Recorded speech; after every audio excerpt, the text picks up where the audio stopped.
Не нравится это, когда уходят от нашей культуры, когда они забывают, кто они есть и как они, ну, кем были наши предки, кем наши были родители. В том плане про воспитанность, именно вот это я хотел бы сказать. Чтобы не забывали, кто такая крымская татарка и кто такой крымский татарин. Есть у крымских татар такой пунктик.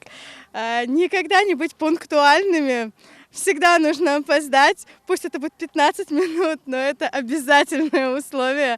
Особенно это касается вот свадеб. Это вот самая печальная и больная тема в принципе. Жених с невестой надеются, что все придут в 8, а начинается на 1,5-2 часа позже. Практически ничего. Все нравится. Мне все нравится. Люди очень опаздывают, наш народ немножко хромает пунктуальность, так скажем.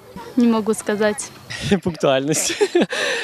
Ну, не знаю, я не сказал, что прям уж не нравится. Все мы чем-то отличаемся, ну, я не могу сказать точно. Хотелось бы, чтобы нравилось все, чтобы все люди стремились себя показывать достойными в этом обществе, чтобы никогда не было стыдно за наш народ, чтобы всегда были едиными, всегда проявляли уважение, независимо от нации, к другим людям.